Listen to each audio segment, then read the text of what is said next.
Hi hello മക്കളെ, അപ്പോൾ എല്ലാവർക്കും ഒരിക്കൽ കൂടി എൻ്റെ ഈ കൊച്ചു യൂട്യൂബ് ചാനലിലേക്ക് സ്വാഗതം. എൻ്റെ ഈ ചാനൽ നിങ്ങൾക്ക് ഇഷ്ടപ്പെട്ട് എന്നെ ഫോളോ ചെയ്യാനും സപ്പോർട്ട് ചെയ്യാനും മറക്കല്ലേ. കണ്ണൻ കുത്തി വരച്ച വരകൾ എല്ലാം 5 കുത്തി ഇരുന്ന് മയക്കുമ്പോഴാണ് ബാലൻ അകത്തേക്ക് കയറി വരുന്നത്. ഇതെല്ലാം വളരെ മനോഹരമായിട്ടുണ്ടെന്ന് ബാലൻ പറയുന്നിടത്ത് ഇന്നലത്തെ എപ്പിസോഡ് അവസാനിച്ചത്.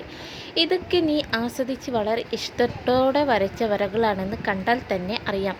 വിളക്കിന് മുകളിൽ കലം കമഴ്ത്തി വെക്കരുത് എന്ന് പറയും പോലെ കഴിവുകൾ കുഴിച്ചു മൂടരുത് എന്ന് അഞ്ജുവിനെ ഉപദേശിച്ച് ബാലൻ മുറിയിൽ നിന്നും ഇറങ്ങിപ്പോയി.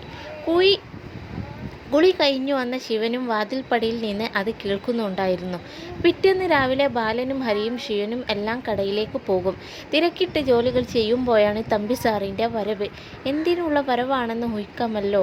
കടയിൽ നിന്ന് ചില്ലി കാശെടുക്കില്ല എന്ന് പറഞ്ഞ ശിവനെയും ബിസിനസ് തുടങ്ങാൻ പോവുകയാണ് എന്ന് പറഞ്ഞ ഹരിയെയും ആവശ്യത്തിലധികം പരിഹസിച്ചു.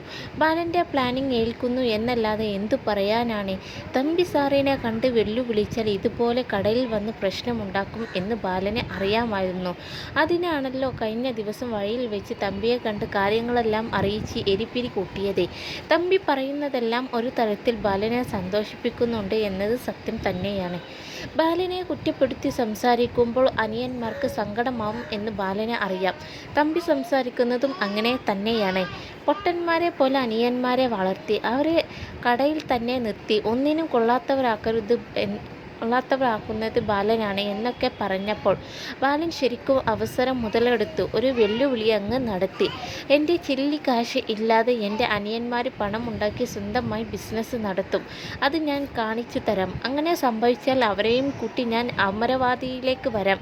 ഇല്ലെങ്കിൽ നിങ്ങളുടെ വീട്ടിൽ വന്ന് തോട്ടപ്പണി ചെയ്യാം. ഇത് മരിച്ചുപോയ ഞങ്ങളുടെ അച്ഛനാണ് സത്യം എന്ന് പറഞ്ഞത് ഹരിയും ശിവനും ശരിക്കും പെട്ടു.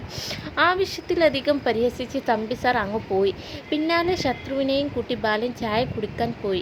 നിന്നെ മുന്നിൽ നിർത്തി ഒരു കളി ഞാൻ പ്ലാൻ ചെയ്യുന്നുണ്ട് എന്നും അത് അവരോട് പറയരുത് എന്നും പറഞ്ഞ് ബാലൻ ശത്രുവിനെ ചട്ടം കെട്ടി. കടയിലാകെ കിളി പോയ അവസ്ഥയിലാണ് ശിവനും ഹരിയും.